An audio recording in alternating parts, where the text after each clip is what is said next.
안녕하세요. 대단히 반갑습니다. 그림는 잔영TV 이종수입니다. 이번 시간은 1428번째 시간으로 수필인간 5라는 글을 읽어드리겠습니다. 수필인간 5 이응준. 고래 뱃속에서 등불을 켜고 모든 인간이 다 죽는다는 사실을 나를 기쁘게 한다. 시간의 차이가 있을 뿐 다같이 함께 죽는 셈인 것이다. 이것이 내가 젊은 시절 공산주의의 별 매력을 못 느낀 근본적인 이유다. 나는 어리고 무지하였으나 내가 그런 사람인 줄은 알고 있었던 것이다. 희극도 불행도 아니다. 그냥 그러했을 뿐. 지금 내가 하고자 하는 이야기도 어쩌면 그런 이야기다. 아무리 닦아내도 지워지지 않는 유리병 속 지문, 그럴 리가 내참 있을 수가 없는데 버젓이 있는 유리병 속 지문, 내 상심처럼 이 시는 내 세 번째 시집 애인에 실려있는 유리병 속 지문의 전문이다. 저 유리병은 이사 중에 어디론가 사라져버렸지만 시적 판타지가 아니라 분명한 사실이다. 내게는 저러한 유리병이 있었고 나는 한참을 바라보며 당황했더랬다.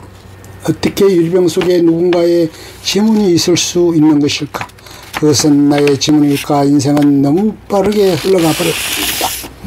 10대 어느 날 어느 환한 대낮 창가의 햇살 속에서 나는 언제나 늙을까 하는 생각을 품었던 게 기억난다. 나는 언제나 어른이 될까가 아니라 나는 언제나 늙게 되는 것일까 하는 그만큼 그 시절에는 시간이 너무 천천히 흐르고 있었다. 이제 이미 육체적으로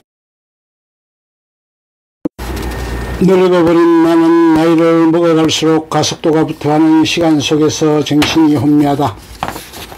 왜 그럴까? 왜 10대보다는 20대가 20대보다는 30대가 30대보다는 40대의 세월이 더 빠르게 왔다가는 이내 멀어져가는 것일까? 나의 결론은 이렇다. 새삼스러움이 정발되어 버린 탓일 게다. 세상과 삶에 대한 큰 경험이 쌓일수록 모든 것이 익숙해짐을 넘어서 심드렁해지고 만 것이다. 같은 영화를 2번 보고 3번 보고 그렇게 반복해 보는 횟수가 늘어갈수록 그 영화의 런닝타임이 짧게 받아들여지는 이치일 것이다. 아니나 다를까 길들여진다는 것은 시간에 대한 감각이 엷어진다는 것이다. 그래서 젊은 시절은 천천히 흐르는 반면 이후에 삶은 시간이 흐를수록 점점 더 빨리 달아나는 것이다 라고 소설가 토마스 만은 갈파했다. 청춘의 시기에는 삶이 아무리 힘들어도 견디다가 죽을지 모른다는 마음까지는 들지 않았는데 요즘은 견디다가 죽을 수도 있다는 공포가 가끔씩 찾아온다. 하지만 돌이켜보면 당연히 젊어서도 죽을 수 있고 또 실제로 죽은 내 젊은 벗들도 종종 있었다. 엄밀히 말해 언제 누가 죽고 언제까지 누가 사는 것은 우리가 결정하는 게 아니다. 누구는 전쟁때의 백병전에서도 살아들어와 늙은이가 되었어야 가까스로 죽고 누구는 무균 캡슐 안에서 지낸다 한들 쉽사리 시들어 죽는다. 가장 무서운 것은 자기가 이미 죽은 인간인지도 모른 채 버젓이 살아가는 인생일 테지만 오늘은 갑자기 우박과 비바람이 몰아치더니 한낮이 캄캄해져 버렸다. 나는 언제나 늙을까 하는 생각을 품었던 10대의 어느 날 어느 환한 창가의 쌀은 아예 존재해 본 적도 없었던 것처럼 자살률이 전세계 부동의 1위라는 이 나라에서 내 지인들 가운데 자살한 사람은 다행히 별로 없다. 대학교 시쓰는 동아리에서 만난 전기공학과 90학번 후배 하나가 몇십 년 전쯤 사업 실패로 돈빛에 몰리다가 자살했다는 연락을 받았었고 그때 나는 장례식장에 일부러 가지 않았더랬다. 내게 육박해오는 감정이 대체 무엇인지 잘 이해되지가 않아 겁을 먹었던 모양이다. 착하디 착한 녀석이었다. 시도 잘 쓴 걸 한두 편 보고는 속으로 몰래 감탄했던 추억이 있다. 이 비와 우박의 어둠 속에서 유독 그 친구 얼굴만이 아련하다. 반면 이민들 중에는 자살한 지인들이 적잖이 있고 내용상 자살이보다는 자살에 가까운 사고사라든가 자연사라고 규정해야 할 죽음은 더 많았다. 문들 팔자라는 게 예나 지금이나 다 그렇지 뭐. 가만 보면 마음이 여린축에 드는 걸쟁이들이 여가간 일찍 죽는다. 개같은 인간들 말가죽을 생으로 씹는 것 같던 질감의 쓰레기들은 절대 안 죽는다. 100살 이상은 살 것들 같고 실제로 온갖 만행들을 저지르면서도 불멸이다 깨달은 거짓말과 위선도 항상 성공적이어서 세상이 존경해주는 풍경이 마치 탁월한 요술쟁이의 위엄을 목도하는 착각마저 불러일으키는 바이다.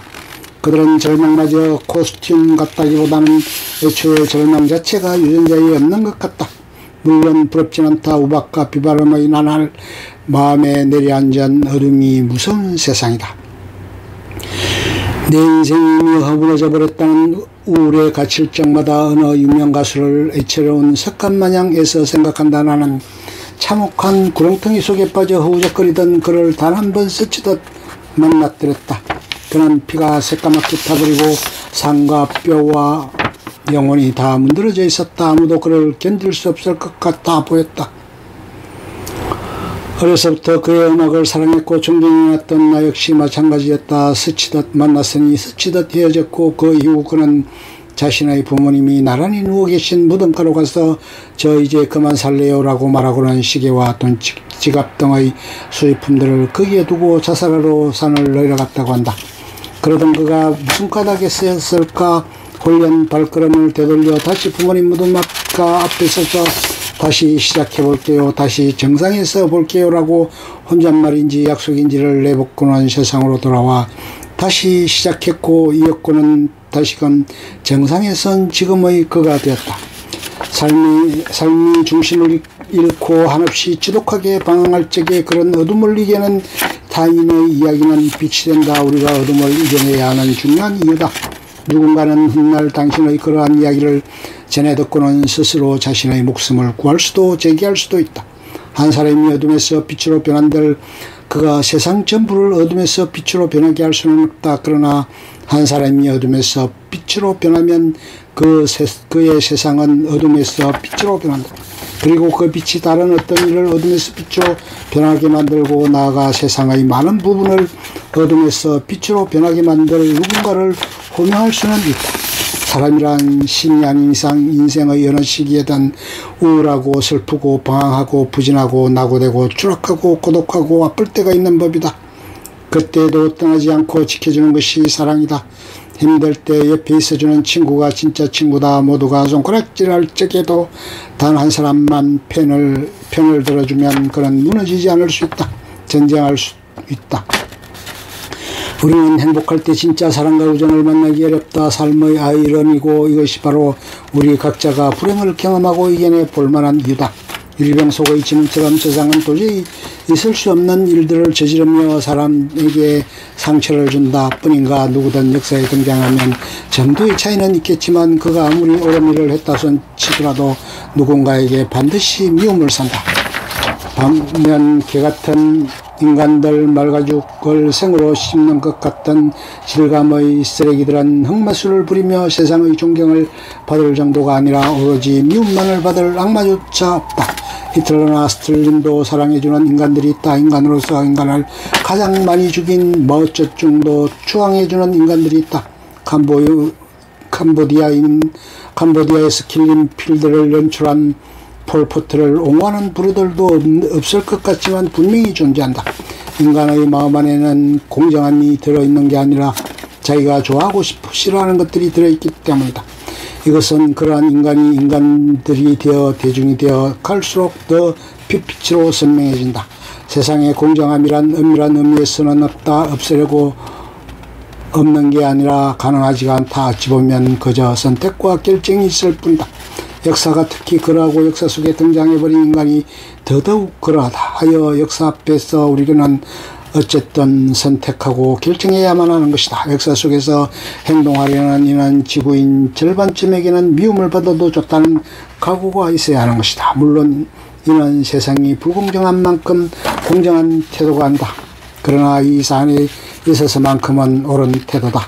이런 것을 옳다고 믿어야 할 정도로 인간이 어리석고 무지하고 무능하고 악마적이기 때문이다. 그러니 미움받을 권리 같은 헛소리들을 일랑 제발 좀 집어치우고 될 수 있는 한 역사에 등장하지 마라. 그것은 무서운 일이고 괴로운 일이다. 역사 속에서 언자로 살면 정도의 차이는 있겠으나 불필요한 미움들로부터 꽤 많이 벗어날 수 있다. 물론 아무리 역사 속에서만큼은 숨어 살고 싶어도 역사에 끌려나가게 되는 경우도 있다. 그러니 더욱 자중하여 역사 속에 등장하지 마라. 그런데 참 이상한 일이 있다.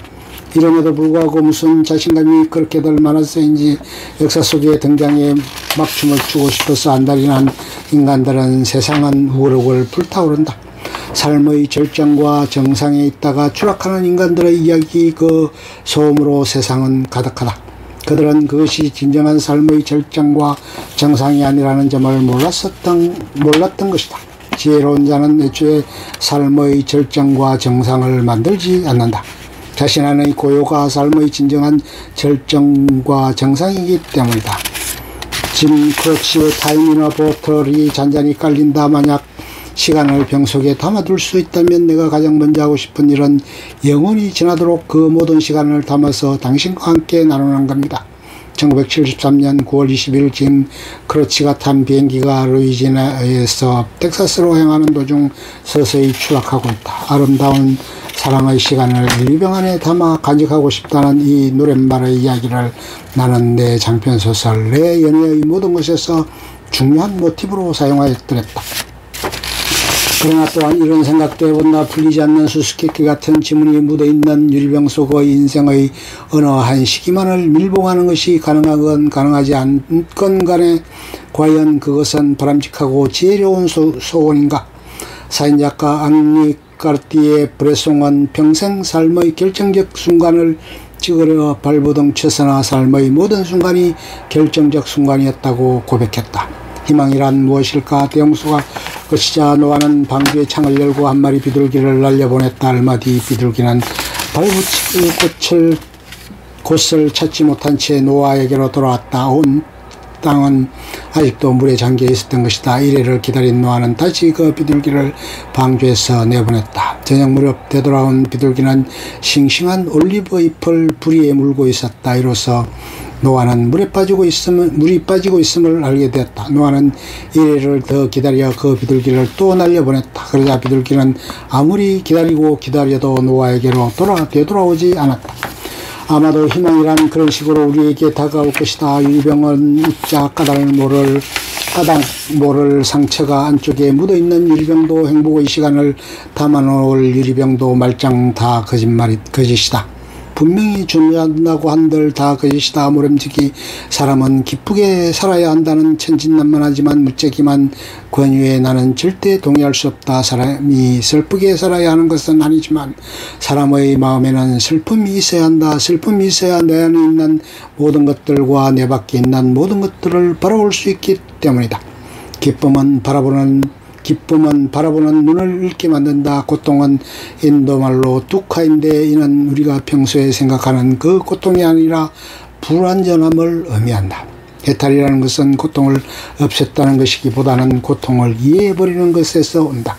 나는 나의 고통을 이해하고 싶다. 부처는 번뇌가 없는 신도 아니고 번뇌가 없어진 사람도 아니다. 부처는 번뇌의 질이 높아진 사람이다. 우리는 대홍수 뒤에도 비둘기를 날려보내는 일을 멈추어서는 안 된다. 하나님은 요나에게 아시리아의 수도 니네베로 가서 이 교도들을 개종시키라고 명령을 내리지만 겁을 집어먹은 요나는 타르시스로 가는 배를 타고 도망친다.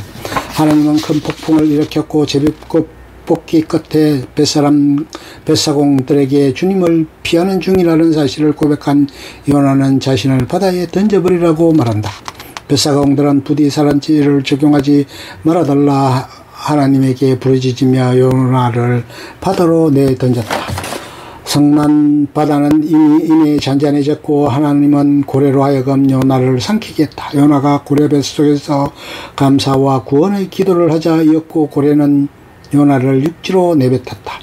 사흘 낮과 사흘 밤만이었다. 우박과 비바람의 어둠으로 깜깜한 이 한낮에 나는 나의 지문이 묻어있는 유리병 속이 행복한 시절만을 담아두고 싶은 저 유리병이 찌력 같은 고래뱃속처럼 여겨진다. 어쩌면 희망이라는 것은 비둘기를 날려보내는 일이 아닐지도 모른다. 희망이라는 것은 우리 각자가 싱싱한 올리브잎을 불에 물고 왔다 가는 일에 뒤에 다시 나아가 다시는 과거로 돌아가지 않고 새로운 날들 속으로 영영 사라져버리는 비둘기가 되는 일인지도 모른다. 요나라는 이름은 히브리어로 비둘기라는 뜻이다. 이것은 우박과 비바람과 어둠에 대한 이야기가 아니라 캄캄한 고래 뱃속에서 죽음의 두려움을 이겨낸 한 사람이 등불을 켜는 이야기이다.